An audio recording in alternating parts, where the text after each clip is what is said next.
Olá para todos, bem-vindos aqui à nossa aula dicas aí de lei de execução penal. Nós vamos trazer, é claro, algumas dicas nessa nossa horinha aqui que a gente tem para bater um papo aqui a respeito de LEP, tá?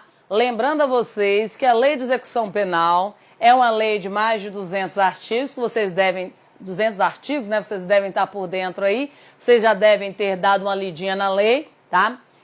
No conteúdo programático de vocês tem mais do que a lei de execução penal, mas ela é a base de tudo para você fazer o estudo aí daquela parte do edital que tem execução penal. Você tem que começar pela lei 7.210 de 1984, que é a lei de execução penal, recepcionada pela Constituição de 88, né, que revogou parte da execução penal que era previsto no Código de Processo Penal, que era um dos capítulos do Código de Processo Penal, e hoje nós temos essa lei 7.210.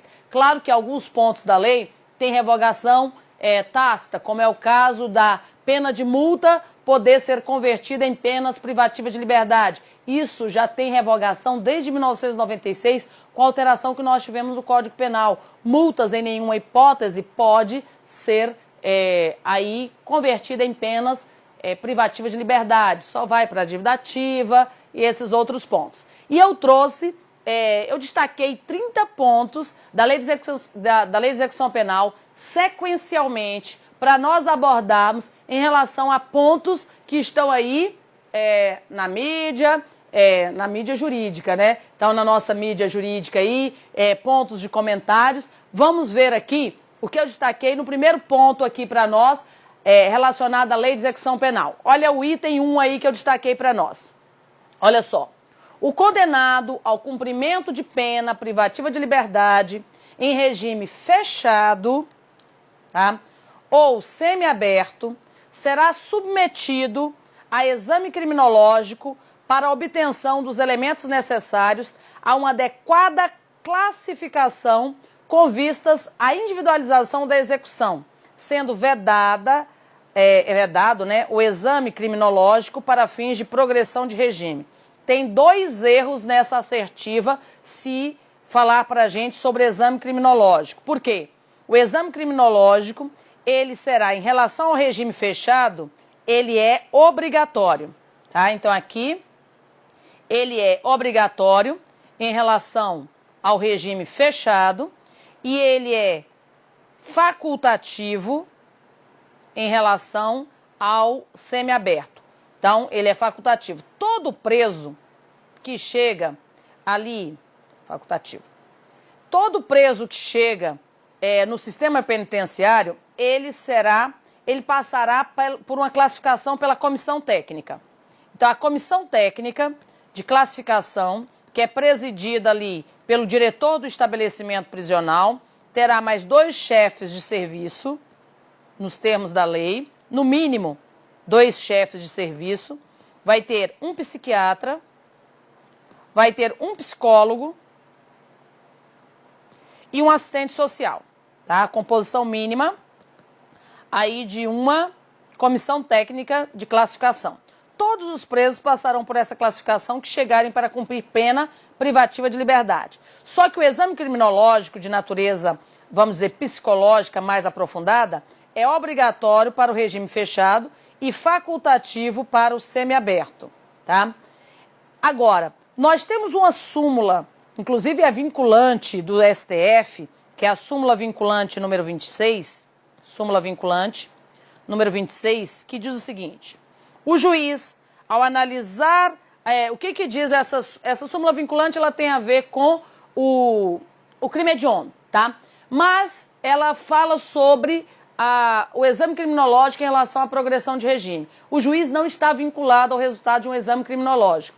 Na lei de execução penal não diz que para a progressão de regime precisa de se fazer o exame criminológico, mas ele também não é vedado, tá? A súmula vinculante diz o seguinte: em relação à progressão de regime nos crimes hediondos ou equiparados previstos na Lei 8.072, deve o juiz ficar atento à inconstitucionalidade do artigo 2º da Lei 8.072, que prevê o regime integralmente fechado, tá?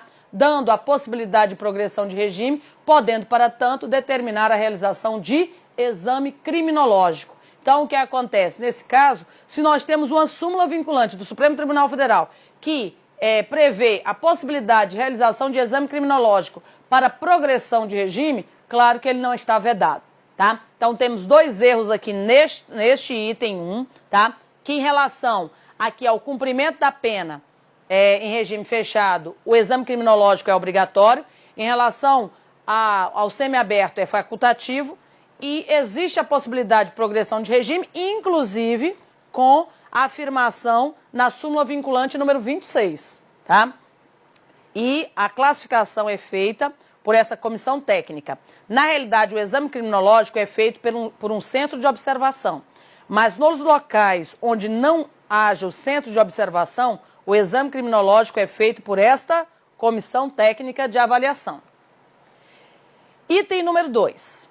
Os condenados por crime praticado dolosamente, com violência de natureza grave contra a pessoa, ou por qualquer dos crimes hediondos ou equiparados, previstos na Lei 8.072 de 1990, serão submetidos obrigatoriamente à identificação do perfil genético mediante extração de DNA, ácido desoxirribonucleico, por técnica adequada e indolor, tá? Isso aqui parece muito ser exatamente o artigo 9º-A aí que está expresso atualmente na lei que trata aí sobre a execução penal. Então, observação aqui.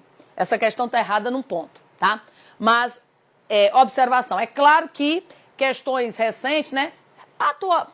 Parcialmente recente, né? Porque de 2013, mas de qualquer forma, é uma alteração razoavelmente recente, aí, 2012 para 2013.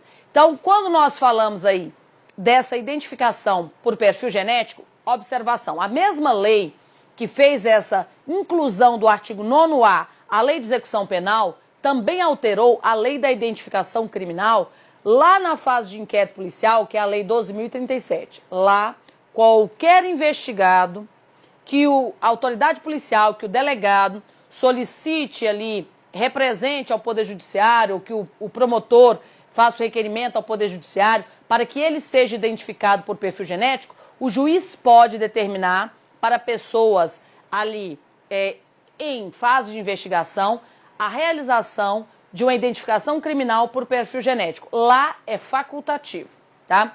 O juiz poderá determinar se o promotor aí requerer para ele, se ele entender necessário também.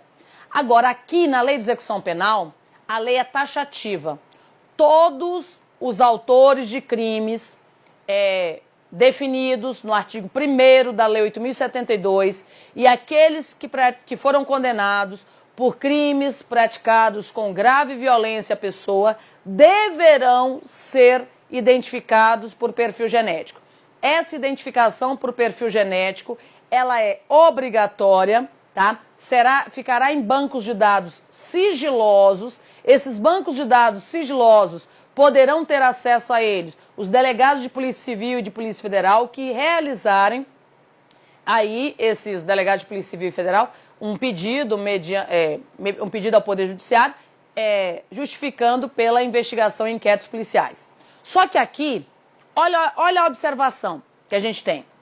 Ali diz, qualquer dos crimes hediondos ou equiparados. Os equiparados não estão na lista do artigo 1º da Lei 8.072. Lá na letra da lei diz, dos crimes praticados com violência de natureza grave à pessoa ou por qualquer dos crimes previstos no artigo 1º da Lei 8.072.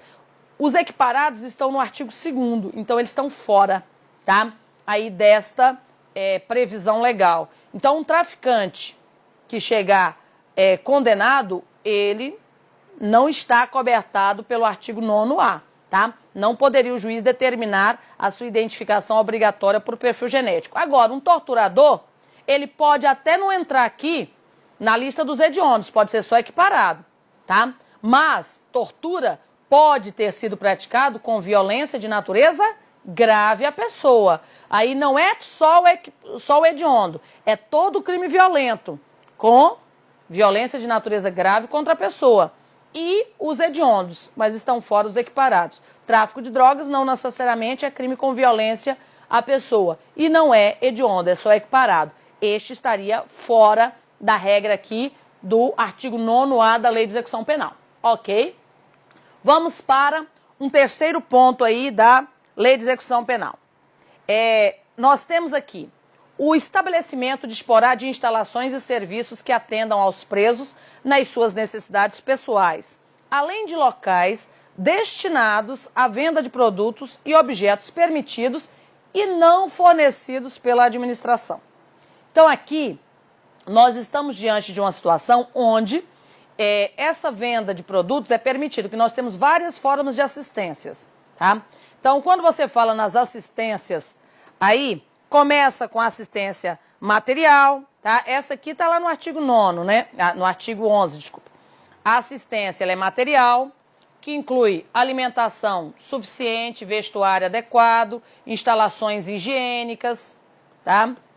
E com relação a essa assistência material, aquilo que não for fornecido pelo estabelecimento, mas que é permitido, também o Estado deixará aí um acesso para essas vendas, claro que regulamentado pelas regras internas. Lembrando a vocês que também nós temos outras assistências, assistência social, assistência à saúde, de caráter preventivo e curativo, nós temos assistência jurídica, hoje nós temos que ter núcleos de defensoria pública interno e externo, tá? Nós temos assistência educacional e nós temos a assistência religiosa, tá? Que a religião a pessoa participa se quiser. É educacional até o 1º grau, né? O ensino fundamental é obrigatório, os demais não necessariamente, tá? Então são as formas de assistência que nós temos. Em relação a esse item 3 aí, nós temos um item correto, tá? Que é o termo aí, as assistências elas estão previstas no artigo 11, essa assistência específica está prevista no artigo 13 aí da Lei de Execução Penal. Agora vamos ao item número 4. A assistência educacional compreenderá a instrução escolar e a formação profissional do preso e do internado, sendo o ensino de 1º grau, o ensino fundamental, tá? Obrigatório, integrando-se ao sistema escolar da unidade federativa. A assistência educacional, ela está prevista entre os artigos 17 e 18 aí da LEP. E observação, olha só, a assistência educacional obrigatória, tá, que o sujeito ele é obrigado a participar, seria ali até o ensino fundamental, tá? Mas é aquela obrigatoriedade semelhante ao trabalho. O trabalho também, para o condenado à pena privativa de liberdade, tá, que está em estabelecimento prisional, o trabalho também é obrigatório. Mas a gente não fala de trabalho forçado, tá? Então, a determinação de um trabalho obrigatório, a não realização é só uma falta grave, tá? Ele não pode ser coagido, é igual a atividade educacional, depende das limitações de cada um. Mas, se vier na nossa prova que a questão da intelectualização do preso até o 1º grau é obrigatória e tem que ser dada dentro do estabelecimento prisional, estabelecimentos prisionais que cada um tem que ter no mínimo uma biblioteca, tá, de acesso ali para os presos, certa afirmação, tá, nos termos da Lei de Execução Penal, tá, ele é obrigatório. Não podemos usar a expressão forçado, tá, mas é aí um ensino obrigatório até o 1º grau. Depois, é claro, ele poderá se intelectualizar até o doutorado, se assim for conveniente e existir uma possibilidade dessa evolução intelectual do sujeito, tá? Durante o cumprimento de sua pena, tá? É verdadeira a afirmação do item 4 e nós vamos ver, quando nós chegarmos ao ponto de remissão, daqui a alguns minutos, nós vamos chegar à remissão. Remissão é uma situação onde a pessoa, ela tem tanto benefício com o estudo, tá?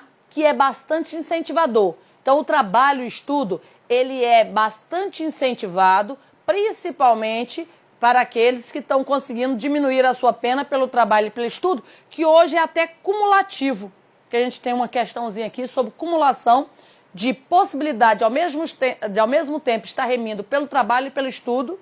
A cada 3 dias ele poderia ganhar até 2, pelo trabalho e pelo estudo. A gente vai ver aqui na sequência, tá? Vamos ao item 5. Considera-se egresso, para os efeitos da Lei de Execução Penal, o liberado definitivo pelo prazo de 1 ano, a contar da saída do estabelecimento prisional, e o liberado condicional durante o período de prova. Até aí está certa a afirmação, né? Nós temos aqui as regras lá no artigo 25 da Lei de Execução Penal.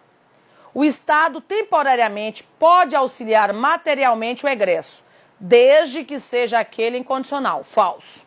O Estado temporariamente, qualquer egresso, seja aquele o egresso que foi liberado definitivo, a contar da saída do estabelecimento, ou durante o período condicional, nos termos do artigo 25, pode ser auxiliado aí, o egresso, por 2 meses com alimentação e vestuário, e se tiver um parecer da assistência social de que ele está procurando emprego, só ainda não conseguiu, pode ser acrescentado aí, segundo a Lei de Execução Penal, mais 2 meses para que ele possa aí ser auxiliado durante o período que ele é considerado egresso, porque existe assistência expressa na Lei de Execução Penal ao considerado egresso, que é essa regra aqui estabelecida no início da assertiva.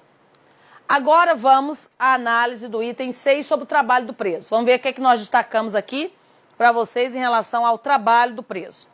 O trabalho do preso será remunerado, certo, tá? Mediante prévia tabela, não podendo ser inferior a 3/4 do salário mínimo, certa afirmação, tá? Não é regido pela CLT, tá? Então aqui, não CLT, tá? O que nós não temos, aí a possibilidade dele alegar direitos trabalhistas por violação à CLT, tá?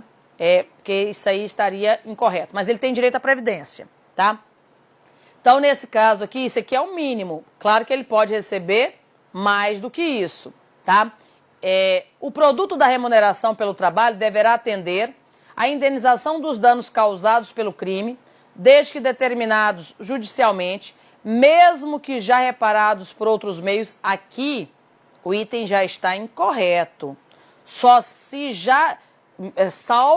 se já reparados por outros meios. Se ele já tiver sido reparado ali a indenização pelos danos causados à vítima, aí nós não teremos essa outra possibilidade aí não, tá? Então aqui, salvo se já reparados por outros meios, tá? Aí nesse caso não teria mais direito à indenização à vítima. O que é mais que esse produto da remuneração tem que servir? A assistência à família, se ele tiver algum dependente, a pequenas despesas pessoais, dependendo, cada presídio tem suas regras internas, cada estado tem suas regras internas, de quanto que um preso pode trazer consigo de valor para as pequenas despesas, para compra lá na venda de produtos autorizados, tá? Vai atender também ressarcimento ao Estado das despesas realizadas com a manutenção do condenado. Claro que aí tem que ser em proporção a ser fixada sem prejuízo da destinação prevista anteriormente, tá? Porque se ele for pagar as custas que ele dá para o Estado, provavelmente toda a remuneração dele não dá. Então é uma proporção fixada, tá? Ressalvadas outras aplicações legais, será depositada parte do restante para a constituição do pecúlio dele, em caderneta de poupança que será entregue ao condenado quando posto em liberdade. Tá tudo certo, salvo esse ponto aqui, ó. Então, num pontozinho, o item ficou incorreto.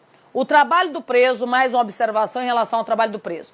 O trabalho do preso, para o condenado é obrigatório, para o preso provisório é facultativo. O trabalho do preso em regime fechado, normalmente é interno, mas pode existir o trabalho externo, tá? O trabalho externo de qualquer condenado tem que ser perguntado se ele aceita ou não esse trabalho de natureza externa, tá? Agora, o trabalho interno é sempre obrigatório, salvo para o preso provisório e para o preso político, tá? Então, mas o preso provisório só pode trabalhar internamente. O preso em regime fechado pode até trabalhar em serviços ou obras públicas ou até mesmo em entidade privada, se esta entidade de natureza privada tiver alguma regra de segurança contra fuga. Aí isso é possível, tá?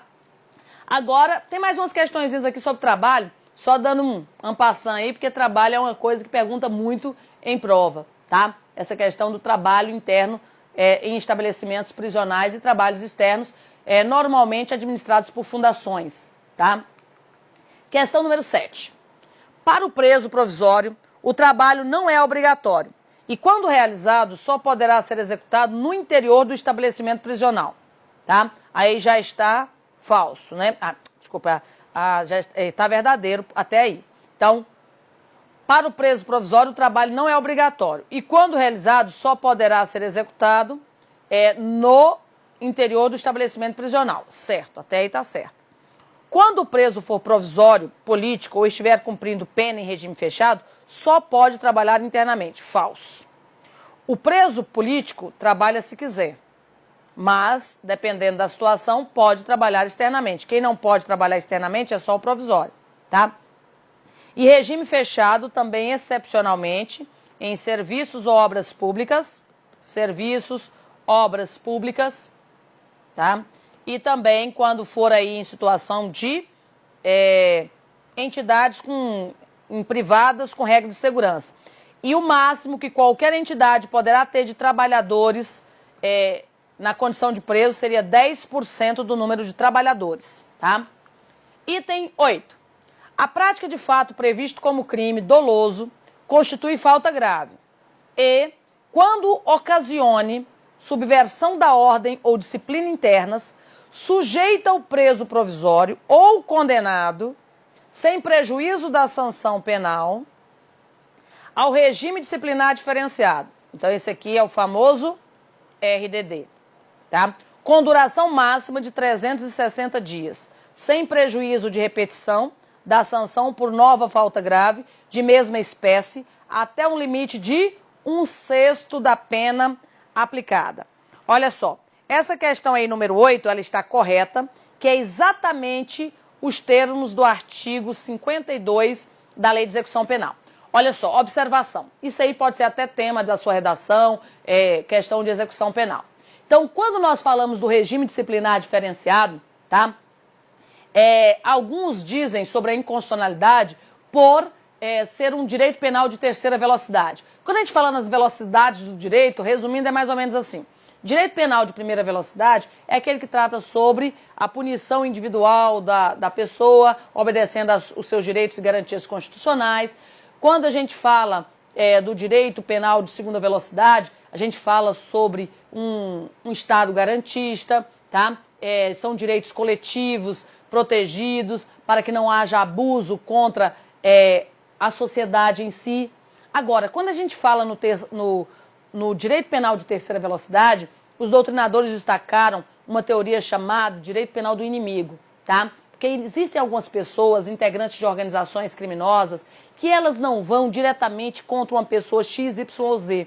Elas desafiam o poder instituído do Estado com outra instituição paralela de combate a uma norma de respeitabilidade para com a sociedade. Essas pessoas que integram essas organizações, que dirigem essas organizações e que tentam minar a base democrática do Estado, tá? Através de crimes graves, sem nenhum tipo de regra de atenção só com um fim exclusivo de lucro e de causar danos, esses aí têm que ser tratados como inimigo do Estado, tá? Então, como esse direito penal do inimigo, ele é um direito muito... ela é uma linha muito severa, porque falando que o Estado tem que endurecer em relação a essas determinadas pessoas, tá? Ela, segundo o doutrina dominante, não é uma linha aceita constitucionalmente. Porém, alguns pontos a gente vê a adequação desse chamado direito penal do inimigo, como é o caso do regime disciplinar diferenciado. Então, o RDD trata dessa questão relacionada ao direito penal do inimigo. Por quê? Porque ele é muito severo. O regime disciplinar diferenciado, alguns destacariam a inconstitucionalidade por esse motivo, mas para nós, para nossa prova, o artigo 52 não foi declarado inconstitucional pelo Supremo Tribunal Federal, nem por outras decisões aí de tribunais superiores, tá? Então, está valendo o artigo 52, é válido. Esse regime disciplinar diferenciado fica o sujeito afastado, ali 360 dias em cela individual, não sai para trabalhar, não sai para estudar. O único horário que ele sai por dia dessa cela individual dele, de 6 metros quadrados, tá? Que é a regra de uma cela individual, mínima de 6 metros quadrados, com um lavatório, um dormitório e um sanitário, tá? Ele só sai desta cela dele 2 horas por dia para banho de sol, tá? Tem 2 visitas na realidade tem uma visita por semana de 2 pessoas, salvo as crianças, que ficam lá por 2 horas, tá? E pode ser repetido até um sexto, um período que não ultrapasse um sexto da pena aplicada para ele, tá? Então a pessoa, ela pode ficar nesse regime disciplinar diferenciado por vários anos, tá? Então alguns dizem que é muito severo justamente por esta impossibilidade dele interagir, porque ele só sai da cela 2 horas por dia para banho de sol, segundo as regras estabelecidas. RDD é uma sanção disciplinar que só pode ser aplicada por juiz, não pode ser aplicada pelo diretor do estabelecimento prisional, tá? Mais uma questãozinha aqui sobre RDD, questão 9. O regime disciplinar diferenciado também poderá abrigar presos, provisórios ou condenados, nacionais ou estrangeiros, que apresentem alto risco para a segurança do estabelecimento penal ou para a sociedade, certo? Tá? Então, nesse caso, nós podemos ter aí presos de alto risco, ainda que não chegarem a participar de motim, mas eles são de alto risco, tá? Ou então integram a organização criminosa. Olha só, estará igualmente sujeito ao regime disciplinar diferenciado o preso provisório ou condenado sobre o qual recaiam fundadas suspeitas de envolvimento ou participação a qualquer título em organizações criminosas. Tá? Hoje não existe mais a expressão quadrilha ou bando, aí seriam associações, né? Por decreto de ato fundamentado do diretor do estabelecimento prisional. Falso. Quem pode determinar e fundamentar é o juiz da execução. Tá? Então, só o juiz da execução poderia realizar aí esta inclusão de um preso no regime disciplinar diferenciado. O diretor do estabelecimento prisional vai solicitar ao juiz, tá? E o juiz determina ou não depois de ouvido, é claro, até mesmo o preso. Vamos agora à questão número 10.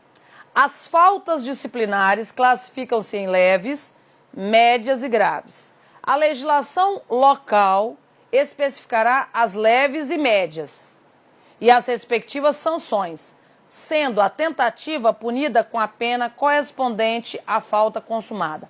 Essa questão, número 10, ela está certa, ela é exatamente os termos do artigo 49, tá? Então, exatamente nos termos do artigo 49, as faltas graves são as únicas previstas aqui na LEP, que seria prática de crimes. Então, o que seria falta grave, de acordo aí com a Lei de Execução Penal? Praticar qualquer tipo de crime, tá? É considerado falta grave.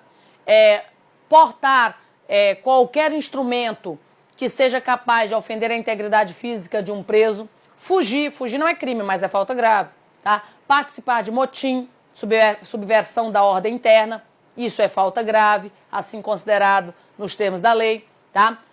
Também é falta grave provocar acidente de trabalho, é falta grave possuir aparelhos de comunicação com o ambiente externo, tá? Até mesmo parte dele, nós destacamos um ponto aqui, tá? E essas faltas graves, elas devem ser comunicadas ao juiz para que o juiz possa aplicar regressão de regime, perda de remissão, suspensão de saídas. Vamos ver aí a questão 11. E essa aqui é interessante, que eu destaquei, coloquei até o habeas corpus, no qual o STJ decidiu a situação. Olha só. No âmbito da execução penal, é entendimento jurisprudencial que configura falta grave, olha só, a posse de chip, não é nem o telefone, a posse de chip de telefonia móvel por preso, pois essa conduta se adequa ao disposto no artigo 50, inciso 7 da Lei de Execução Penal, de acordo com o qual constitui falta grave a posse de aparelho telefônico, de rádio ou similar, que permita a comunicação com outros presos ou com o ambiente externo, pois decisão diversa permitiria o fracionamento do aparelho entre cúmplices apenas com o propósito de afastar a aplicação da lei e de escapar das sanções nela previstas. Olha só, essa questão aqui eu coloquei, tá? Porque é decisão do STJ nesse habeas corpus aqui, tá? Por quê? Quando a gente, você está aí viajando aí pela internet, analisando questões relacionadas aí à lei de execução penal, estudando pela internet, e você digitar posse de parte de aparelho, posse de chip, vai ter decisões favoráveis e desfavoráveis. Nós estamos colocando decisão do STJ, que é aquela que tem a possibilidade de ser aí colocada em uma prova de concurso. Fone de ouvido não, tá? Então, ser encontrado com fone de ouvido, ele não é parte de aparelho de comunicação. Também lembrando que é crime do agente penitenciário, tá? Do agente de operações penitenciárias aí, que levar para o preso, tá? Ou levou para o preso, é crime contra a administração da justiça. Permitiu que o preso fique com o aparelho de comunicação com o ambiente externo, e por essa decisão aqui se estenderia até partes deste aparelho, permitir que ele tenha posse de aparelho de comunicação com o ambiente externo, tá? É crime para o agente público, para o diretor de presídio ou qualquer agente de carceragem que não veda ao preso o acesso a aparelho de comunicação com o ambiente externo. É o artigo 319-A do Código Penal. Então, o agente penitenciário pratica crime e o preso encontrado na posse é só falta grave, tá? Então, aí o preso encontrado na posse só seria falta grave nos termos aí desse habeas corpus 260-122 do Rio Grande do Sul. Agora, olha só, eu destaquei esse aqui porque órgãos da execução não tem muita incidência em prova, né? Começa ali do artigo 62 e seguintes, vai até o artigo 83, salvo engano, tá? Mas olha só, então a partir do 62 nós temos aí os órgãos da execução. E nós temos o Conselho Nacional, então nós temos como órgãos da execução, nós temos o Conselho Nacional, tá? Nós temos o Conselho aqui penitenciário, que é o regionalizado, para quem o juiz pergunta sobre a questão da condicional para ele, para o Ministério Público. Temos um Conselho da Comunidade, que é aquele que ajuda o egresso a arrumar emprego. Tá? Nós temos como órgãos da execução, não só os conselhos, mas os departamentos. Então, tem departamento nacional, tá? Tem departamento local, dependendo da regulamentação de cada estado. Nós temos o juiz da execução, que é um órgão da execução. Nós temos o Ministério Público, que também é órgão da execução. Temos hoje a Defensoria Pública, hoje não, desde 2010 a Defensoria Pública passou a ser órgão da execução. E temos também, tá, o Patronato, tá, também órgão da execução. Tá? Aí aqui é bom dar uma lidinha em quais são todos os órgãos da execução, mas vamos destacar aqui um ponto que eu acho que é dessa forma que ele pode abordar ali na sua prova. Olha só, uma das atribuições do Conselho Nacional de Política Criminal e Penitenciária é inspecionar e fiscalizar os estabelecimentos penais, bem como informar-se, mediante relatórios do Conselho Penitenciário, de requisições, visitas ou outros meios acerca do desenvolvimento da execução penal nos estados, territórios e Distrito Federal, propondo às autoridades dela incumbidas as medidas necessárias ao seu aprimoramento. Tá certo até aí, né? O Conselho Nacional é composto por 13 membros com mandatos de 4 anos. Falso. É 2 anos o mandato, tá? Olha só, os conselhos, o Conselho Penitenciário é o Ministério da Justiça que faz a indicação ali dos conselheiros. Pessoas formadas na área e que atuam na área de direito penal, processo penal, penitenciário e correlatos, tá? Vão ficar por 2 anos e esses 13 membros, eles são substituídos ano a ano, no percentual de 1/3, tá? Então, todo ano nós temos votação para o Conselho Nacional, tá? Feita aí. O Conselho Penitenciário, cada legislação de cada estado vai estabelecer o quantitativo de membros para o Conselho Penitenciário local ou estadual, tá? O mandato deles é que é de 4 anos e não é renovável 1/3 aí, tá? No Conselho Penitenciário local, tá? Agora vamos passar adiante, né? Que nosso tempo está correndo, tá?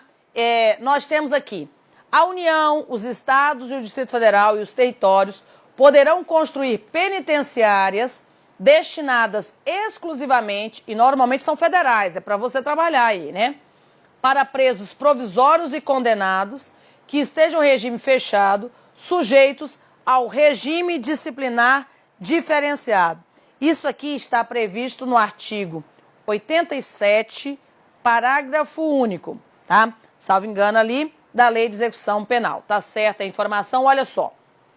Isso aqui é interessante porque quando você fala sobre quais são os estabelecimentos penais. Os estabelecimentos penais são penitenciária, construída, afastada dos centros urbanos e coisa e tal, para presos em regime fechado, colônias agrícolas industriais ou similares para presos em regime semiaberto, colônias casas de albergados para presos em regime aberto, tá? Nós temos hospital de custódia e tratamento psiquiátrico para medida de segurança. Nós temos cadeia pública para preso provisório, tá? Centro de observação ali para os exames criminológicos. Se não existir centro de observação, vai para a comissão técnica a obrigatoriedade da realização de exame criminológico. Então aqui nós estamos vendo uma certa incongruência, falando que preso provisório ficará em penitenciária, mas isso é possível, tá? Se ele tiver em RDD, então o preso provisório, pela própria Lei de Execução Penal, em RDD, em regime disciplinar diferenciado, pode ir para uma penitenciária criada exclusivamente para esse fim? Pode, nos termos do artigo 87, parágrafo único da Lei de Execução Penal. Ok? Vamos aí então tá certa aí essa afirmativa. Vamos aí agora à questão 14. Em caso de falta grave ou média, o juiz poderá revogar até 1/3 do tempo remido, recomeçando a contagem a partir da data da infração disciplinar. Certo. Isso aqui está no artigo 127, na realidade, né? 127, está correto.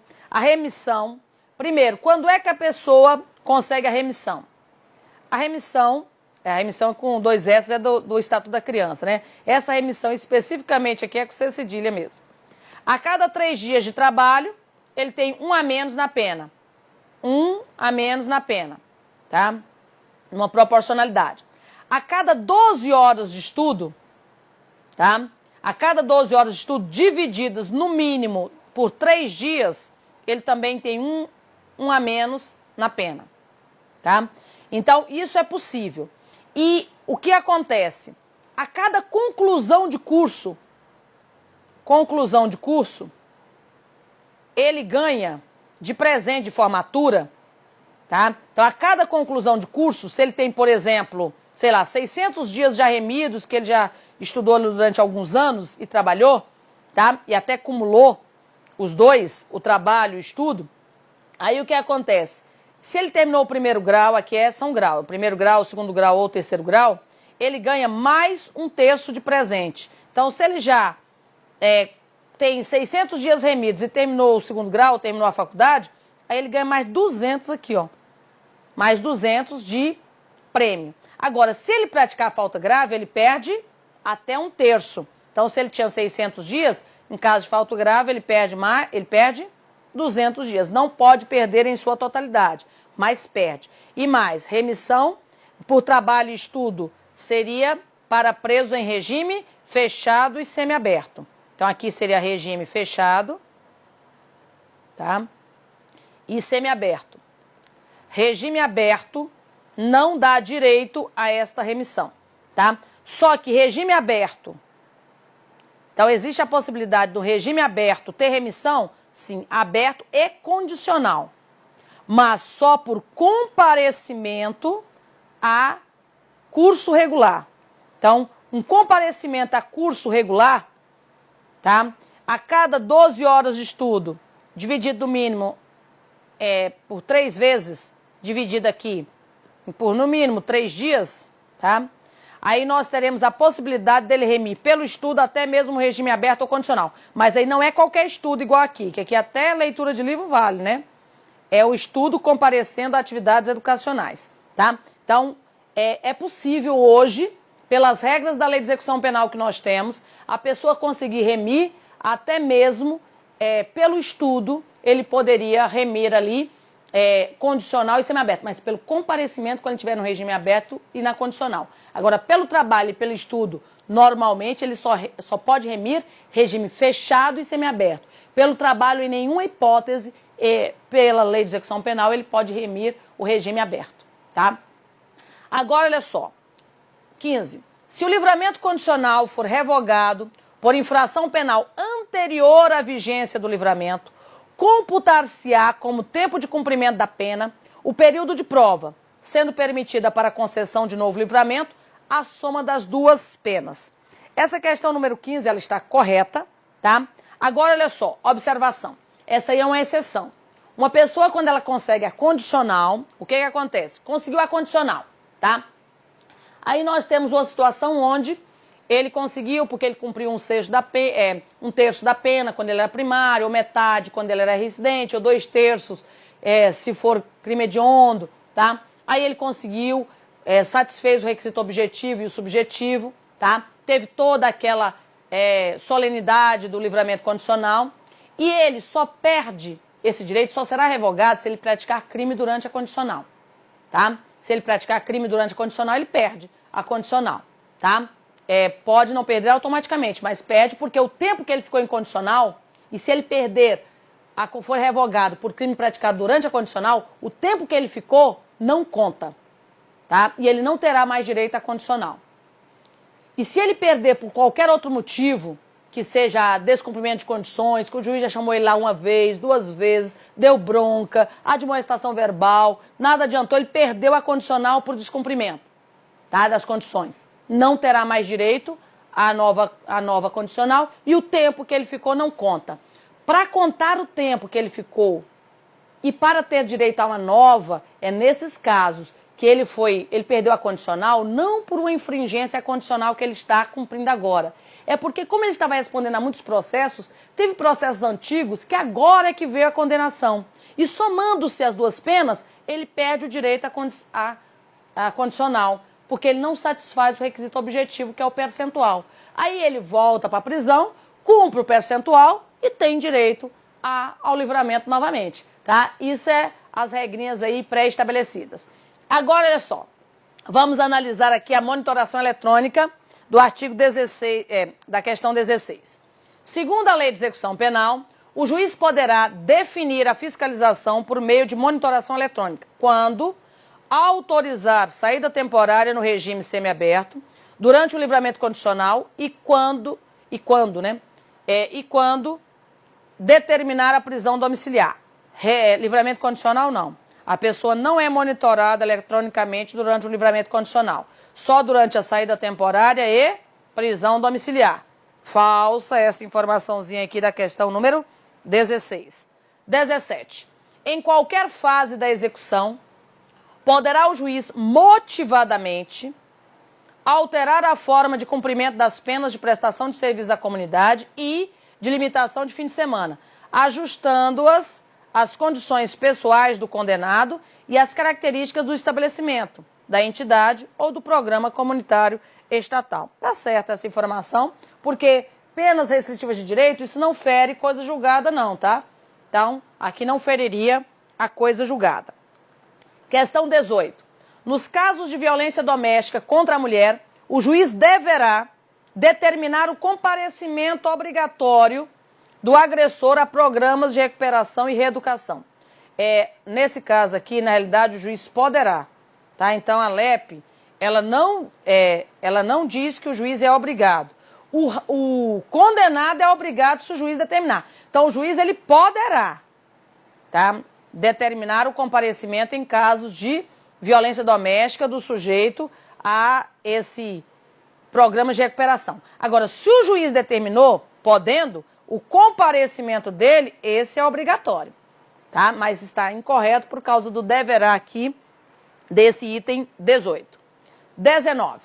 Extrair da certidão da sentença condenatória com trânsito em julgado, que valerá como título executivo, judicial, o Ministério Público requererá, em autos apartados, a citação do condenado para, no prazo de 10 dias, pagar o valor da multa ou nomear bens à penhora. não sendo possível o pagamento da multa em prestações. Aqui já está falso. É possível, dependendo das circunstâncias, o juiz pode determinar que a multa seja paga em prestações.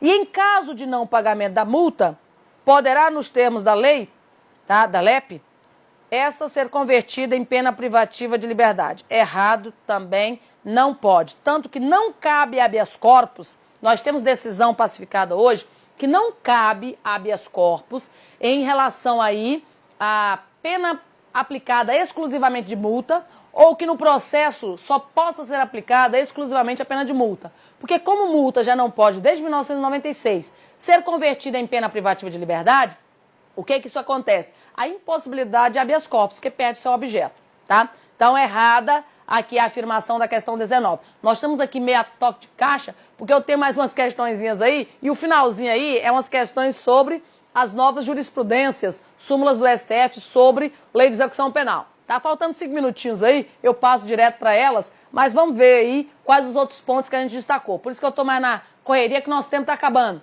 ok? Então vamos a outras questões aí. Questão número 20. Nos termos da lei de execução penal, em relação à medida de segurança, a autoridade administrativa terá 1 mês antes de expirar o prazo de duração mínima da medida, a autoridade policial, até 1 mês antes de expirar o prazo de duração mínima da medida, que é entre 1 a 3 anos, né? Remeterá ao juiz minucioso relatório que o habilite a resolver sobre a revogação ou permanência da medida, instruído com laudo psiquiátrico. Esse laudo psiquiátrico fala sobre ali a possibilidade do sujeito ter cessado a sua periculosidade ou não. Que vinculará o juiz da causa. Falso. Olha, ele só orientará o juiz. O juiz não está vinculado ao laudo. Então, o juiz, ele vai ser orientará, o juiz não vinculará. Essa informação dizendo que quem vai decidir se cessou ou não a periculosidade é a junta de psiquiatras, médicos lá, não. Quem decide é o juiz. E não é só baseado no laudo. Ele vai ouvir para outros pareceres, ele vai ouvir a pessoa, ele vai analisar o comportamento e tudo mais. Tá? Então, essa vinculação aqui deixa o item incorreto. Questão 21. Haverá excesso ou desvio da execução sempre que algum ato for praticado além dos limites fixados na sentença, em normas legais ou regulamentares, bem como, por exemplo, algum abuso de autoridade, o qual poderá ser suscitado apenas pelo Ministério Público, pelo Conselho Penitenciário ou pelo sentenciado, falso, ou por qualquer órgão da execução. Tá? O excesso ou desvio na execução pode ser suscitado por qualquer órgão da execução. Tá? E pelo sentenciado. Então, qualquer órgão da execução, que a gente fez uma listinha agora há pouco, e pelo sentenciado. Tá? Então, falsa a afirmação do item 21. Item 22. O procedimento correspondente às situações previstas na Lei de Execução Penal será judicial, desenvolvendo-se perante o juízo da execução, certo? Que decidirá sempre em sentença irrecorrível. Falso, tá? Nos termos do artigo 197, salvo engano, cabe aí o chamado agravo em execução das decisões judiciais, tá? Então, sobre condicional, revogação, concessão, medida de segurança, inclusão, revogação, cabe o chamado agravo em execução. Falsa informação aqui, que diz que as decisões do juízo seriam, assim, irrecorríveis. Falsa informação. 23. Na falta de estabelecimento adequado, o cumprimento de pena da prisão civil, da prisão administrativa, essa praticamente nem existe mais, né? Se efetivará em sessão especial de cadeia pública. Certa informação da questão número 23. Agora, aqui eu queria mesmo trazer, são essas questões relacionadas às súmulas do Supremo Tribunal Federal, tá? Então, aqui em relação à questão 24, nós temos: admite-se a progressão de regime de cumprimento de pena ou aplicação imediata de regime menos severo, nela determinada, antes do trânsito em julgado da sentença penal condenatória. Está certa a afirmação que é exatamente os termos da súmula 716 do STF relacionada à execução penal. Tá? Então, admite-se sim, verdadeira esta afirmação aqui. Então, nós temos a possibilidade da pessoa progredir de regime, mesmo antes de uma sentença penal condenatória transitar em julgado? Sim, existe essa possibilidade, nos termos da súmula 716 aí do STF. Agora, olha só, questão número 25. A opinião do julgador sobre a gravidade em abstrato do crime não constitui motivação idônea, ou seja, plausível, aceitável, para a imposição de regime mais severo do que o permitido segundo a pena aplicada. Tá? Essa questão aqui, 25, ela é a tradução da súmula, isso aqui na realidade é a súmula 718 do STF. Então, olha só, essa súmula 718 do STF, ela diz que ela não veda, aqui você pode reparar que ela não veda que o juiz talvez aplique até um regime um pouco mais severo, mas desde que ele faça ali uma fundamentação idônea. E a opinião dele sobre a gravidade abstrata do fato não é uma motivação idônea, tá? Então, essa é exatamente a afirmação aí da súmula 718 do STF. Então, é verdadeira afirmação que nós trouxemos exatamente essa súmula para a gente poder fazer essa análise aí, tá? Agora, vamos à questão número 26. A questão número 26 diz o seguinte: a imposição de regime de cumprimento mais severo do que aquele que a pena aplicada permite independe de motivação idônea. Parece uma complementação da outra, e aqui esta afirmação está errada porque depende, claro, né? Então aqui, ó, isso está nos termos aí da súmula 719, então está errado de acordo com a súmula 719 do STF. Vocês podem reparar que as súmulas aí, elas são sequenciais. É a súmula 716, é a 715, 716, 18 e 19, tá? Que trouxe questões sobre execução penal. Mas olha só, é claro que nós temos outras jurisprudências, tá? Aqui nós estamos falando da imposição de regime de cumprimento mais gravoso. Nós sabemos que hoje as decisões dos tribunais superiores tendenciam sempre para regimes menos gravosos. Inclusive, já foi considerado aí como inconstitucional a imposição de regime inicialmente fechado até mesmo para crimes hediondos, tá? Uma pessoa que cumpre, que foi condenada a crime hediondo, pode ser iniciado ali o regime de cumprimento de pena menos gravoso? Pode. Não existe mais a imposição legal por um entendimento jurisprudencial no sentido de que, atualmente, nós temos aí uma situação onde nem crime hediondo mais seria aí considerado obrigatoriamente regime fechado. Para ser fechado mesmo, atualmente, a condenação tem que ser superior a 8 anos ou em situações de reincidência previstas normalmente aí. Então, a imposição de regime de cumprimento de pena mais severo do que a lei permite, tá? Tem que ter uma motivação idônea, depende dessa motivação, sem a qual seria ilegal, ali, vamos dizer, irregular a decisão judicial passível de alteração baseado em súmulas do Supremo Tribunal Federal. Vamos ver uma última súmula aí que nós temos, tá? Que é a 27. A pena unificada para atender o limite de 30 anos de cumprimento de pena não é considerada para concessão de outros benefícios, como o livramento condicional ou o regime mais favorável de execução. Aí tá certo, tá? Essa aqui é a súmula 715 do STF, tá? Então, olha só. Claro que nós sabemos como é que funciona a unificação de penas. Uma pessoa foi condenada a 150 anos de prisão, tá? Outra foi condenada a 32 anos de prisão, uma outra foi condenada a 55 anos de prisão. Todos terão a pena unificada em 30 anos, tá? Então, a unificação da pena será feita pelo juiz da execução, se não foi feito pelo juiz da sentença, quando é um único julgamento.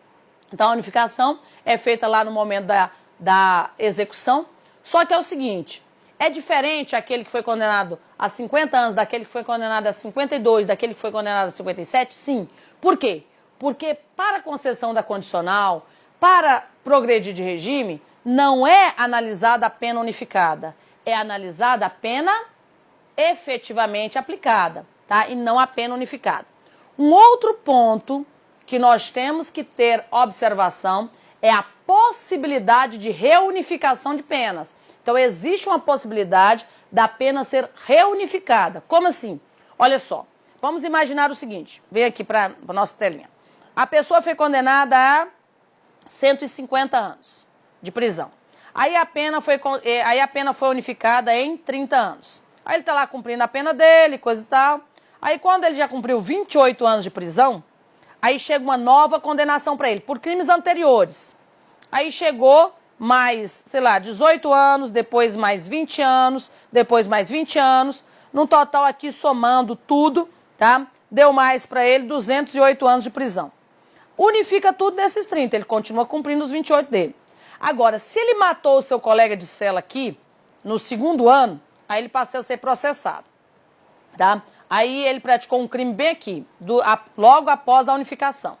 Quando ele já cumpriu 24 anos, faltando 26 anos para ele cumprir a pena, veio mais uma condenação para ele de 18 anos. O que vai acontecer? Uma nova reunificação, fazendo com que os 4 anos que ele já cumpriu não sejam desconsiderados e vai ser reunificado em 30 anos de novo. Porque senão você daria uma imunidade para a pessoa fazer o que bem entendesse dentro do sistema penitenciário. Então, em tese, se vier na nossa prova, em tese, é possível uma pessoa cumprir, ficar de forma aí ininterrupta, mais de 30 anos preso? É possível, pela possibilidade de reunificação que nós temos, né? Agora, olha só, terminando nosso tempo aí, vamos só ver 2 itens para a nossa conclusão. Questão 28. É pacificado na jurisprudência do STJ o entendimento de que o cometimento de falta disciplinar de natureza grave pelo condenado que cumpre pena privativa de liberdade interrompe o prazo para a obtenção do livramento condicional. É justamente o contrário, não interrompe, tá? Por quê? Porque, salvo engano, é a súmula 441 do STJ, que diz que a prática de falta grave não interrompe aí o prazo para a obtenção do livramento condicional. Pode afetar a progressão de regime, outras circunstâncias que não estão no teor da súmula. E pode também ele perder o seu requisito subjetivo, mas o requisito objetivo aqui, tá? Ele não perderia. Falsa a informação dessa questão número 28. Questão número 29. A autorização para saída temporária, tá? Sem vigilância direta do estabelecimento prisional para participação em atividade que concorra para o retorno ao convívio social pode ser obtida pelos condenados que cumpram pena em regime fechado e semiaberto, tá? Nesse caso aí, quando nós falamos de saída temporária sem vigilância, nós temos aqui a chamada autorizações de saída. Então, nós temos autorização de saída. Dentro dessa autorização de saída, tá? Nós temos algumas regras de saída. Então, nós temos a autorização de saída e nessas autorizações de saída nós temos a saída temporária, tá? E nós temos a chamada autorização de saída. Essa saída temporária é com vigilância e quem define é o diretor do estabelecimento prisional e é com escolta para que esse aqui seria a autorização de saída que é dada pelo juiz, tá? Aqui é para preso em qualquer regime fechado, semiaberto, tá? Ou até mesmo provisório, porque ele está com dor de dente, ele está com problema de saúde, ou a família dele faleceu. Então, você cuidado que isso aí eles podem fazer essa alteraçãozinha na sua questão. Então, existe a autorização de saída, que é o gênero, do quais são espécies saídas temporárias, que são autorizadas pelo diretor com escolta para tratamento de saúde. Então, você é agente penitenciário. O preso está com problema de saúde, você vai acompanhá-lo, ele vai escoltado. A irmã dele faleceu, você vai ao enterro da irmã dele, que é com escolta isso aí, tá? Agora, as autorizações de saída, tá? Que nós temos aí situações em que existam autorização para uma saída qualquer, aí neste caso nós podemos ter essas situações mais amplificadas, tá? Mas é possível aí nós temos essa situação. Questão 30, conforme jurisprudência do STF, tá? Os condenados por crimes hediondos praticados aí antes da entrada em vigor da lei 11.646, tá? Nós teremos aí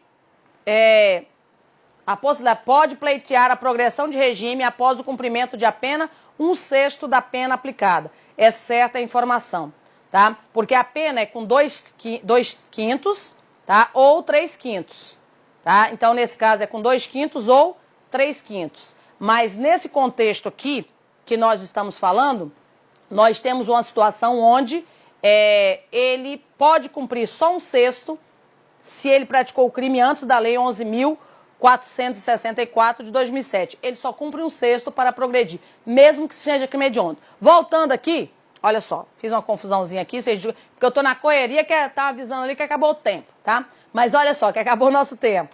Mas é aqui, o que está errado na realidade, isso aqui realmente é saída temporária, porque o diretor do estabelecimento prisional, ele dá a autorização de saída, aqui estaria certo. O que está errado é porque ele tem que estar no regime semiaberto. O fechado, ele teria direito à autorização de saída, tá? Dada pelo diretor do estabelecimento prisional, tá? Então, a gente fazer... Isso é o que você está fazendo, por exemplo. Tá no final da sua prova e o pessoal tá puxando sua prova e você fica aí meio no sufoco. Cuidado com essas informações, né? Que eu fiquei aqui meio no sufoco e dei a informação incongruente aí na questão 29, tá? Porque realmente a saída temporária é dada pelo juiz da execução, tá? E a autorização de saída é dada pelo diretor para preso em regime fechado, semiaberto, preso provisório, para tratamento de saúde ou visita a parentes próximos que estejam doentes ou em situação de falecimento.